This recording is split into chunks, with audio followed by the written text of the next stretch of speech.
So in 2026, it seems like everybody knows somebody who moved to Cambodia temporarily. And yet somehow they're still here years later, wearing flip-flops and arguing about the best noodle soup spots like it's a political debate. Because Cambodia has become one of those countries that quietly traps expats. And the weird part is, most of them never planned to move there in the first place. They came for a vacation or a visa run, or maybe they just came to see Angkor Wat. But Cambodia somehow turns burned out adults into relaxed calf people surprisingly fast. So in this video I'll be talking about why expats are moving to Cambodia, why so many accidentally end up staying here long term, and why this chaotic little country is becoming so many people's backup plan for escaping their expensive Western lives. So let's start with the first section. Number 1. Cambodia is still surprisingly cheap. So a lot of expats arrive in Cambodia after living in places like Thailand or Bali, thinking things like, oh, how bad can the prices be? Then suddenly you're renting an apartment, eating out every day, and taking tuk-tuks everywhere. Yet still somehow spending less than they did back home on groceries alone. Cambodia has this magical ability to make you feel financially responsible while doing absolutely nothing responsible. You'll meet people saying things like, yeah, I retired early here. Meanwhile their daily schedule is just coffee, gym, noodles, sunset beer, and repeat. And the dangerous part is, Cambodia doesn't feel cheap in a bad way. That's what surprises people, because in Cambodia you can actually live pretty comfortably, for way less than what most people expect. I mean, a decent apartment is affordable, street food is basically free, and laundry service somehow cheaper than owning a washing machine. People arrive burned out from expensive cities, where every activity feels like a subscription service. In Cambodia, life suddenly becomes simple again. You stop calculating every coffee purchase like it's a stock market investment, you stop panicking every time rent is due, and you stop saying things like, we should probably stay home to save money. Because in Cambodia, going out is the cheaper option sometimes. And honestly, the country has created thousands of accidental long-term expats, purely because somebody looked at their monthly expenses and said, wait, I can live like this? Reason number 2. The visa situation is weirdly easy. Because in many countries in Southeast Asia especially, being an expat feels like you're one missing document away from deportation. But Cambodia feels more like, you have passport? Okay, welcome. The visa system isn't perfect, but compared to some countries where immigration feels like applying to Harvard, Cambodia is surprisingly relaxed. Like, really relaxed. A lot of expats that come for 1 month end up accidentally renewing their visa 6 times until they start giving directions to tourists themselves. And that's one of the biggest reasons people stay. Because in some countries long-term living becomes a full-time admin nightmare. You need proof of income, proof of employment, proof your grandmother once owned property in Europe, 3 passport photos, bank statements, blood samples, and possibly a handwritten essay titled, Why I Deserve to Exist in This Country. Meanwhile, Cambodia sometimes feels like the immigration equivalent of, yeah, alright mate, see you next year. And expats really do love that. Reason number 3. Life feels slower, in a good way. I mean, Cambodia has chaos, but it's relaxed chaos. Things don't always happen quickly, and sometimes they don't even happen at all. But weirdly, expats start loving that. People move there stressed from their corporate jobs and the fast-paced cities. Then 3 months later, they're sitting in a hammock debating whether today is even worth putting shoes on for. Cambodia slowly destroys your sense of urgency. And to be fair, a lot of people needed that. Because back home, life often feels like a constant competition. Everyone's busy, everyone's stressed, everyone's pretending their quick coffee catch-up needs to be scheduled 2 weeks in advance. But in Cambodia, people sit around and actually talk to each other. Meals take longer, coffee breaks become full afternoon events, and nobody seems emotionally prepared to rush anywhere. Even traffic feels slower, somehow. And not because there's fewer vehicles, because there's not, but because everybody appears to have collectively accepted that chaos is now part of the journey. You stop obsessing over productivity every second of the day, and this does confuse a lot of expats at first, especially when they arrive with ambitious plans like, I'm going to wake up at 5 AM, meditate, build 3 businesses, hit the gym twice a day, and become the best version of myself. But then Cambodia responds with, okay, but have you considered sitting down and drinking iced coffee for 4 hours at a time? And somehow that starts sounding reasonable. Cambodia teaches expats to stop trying to control every tiny detail of their life. And after years of stress, schedules, notifications, deadlines, and endless noise, that slower rhythm feels almost therapeutic. But of course, there are moments where the relaxed pace becomes slightly too relaxed. You'll ask someone if something will be finished by tomorrow, and they'll answer with the confidence of a man who has absolutely no intention of finishing it by tomorrow. But eventually expats adapt to that too, because Cambodia doesn't just slow down your schedule, it slows down your brain, and for a lot of people, that becomes the real reason they stay. Reason number 4. Siem Reap has somehow become an expat trap, because nobody plans to stay in Siem Reap long term. I mean, most people arrive thinking, I'm just here to see Angkor Wat for a few days. Then suddenly, it's 6 months later and they have a favourite coffee shop, a favourite noodles place, a gym membership, and strong opinions about tuk-tuk pricing. Siem Reap has this weird peaceful energy where life feels simple again. Also, the city is small enough that eventually everybody knows everybody, which is either charming or terrifying, depending on your dating history. And that's the dangerous part about Siem Reap. Nothing about it screams that you should move here permanently. It just slowly seduces you with convenience and low stress. I mean, the city is easy. And that's the best way to describe it, in my opinion, because you can get almost anywhere in 10 minutes, nobody's in a massive hurry, there's enough cafes, gyms, restaurants and bars to keep life comfortable, without the overwhelming chaos of a giant city. It's like the perfect middle ground between civilization and I've completely disappeared from society.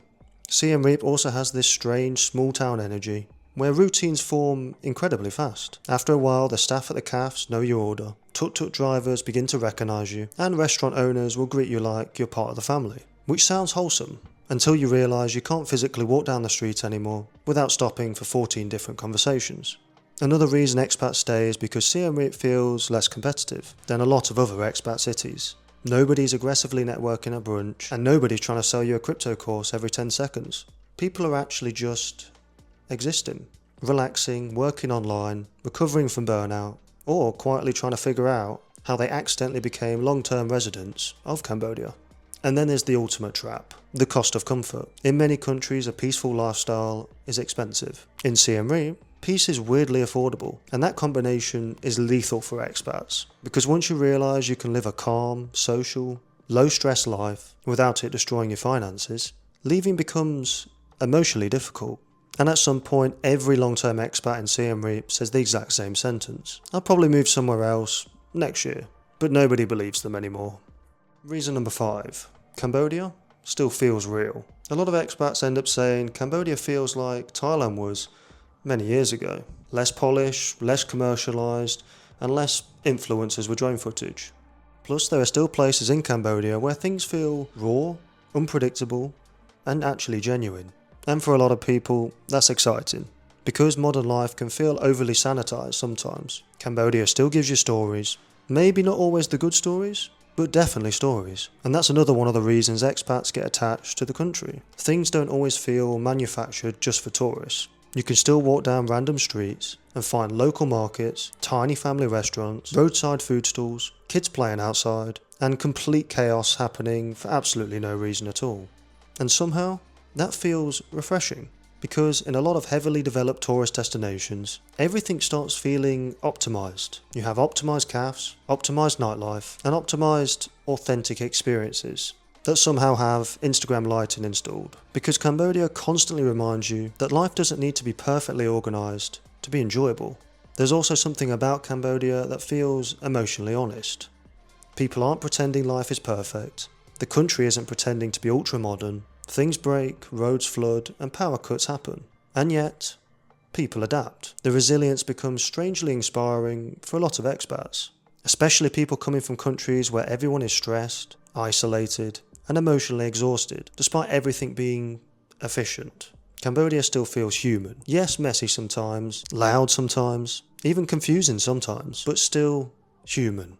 And weirdly, the imperfections become part of the charm.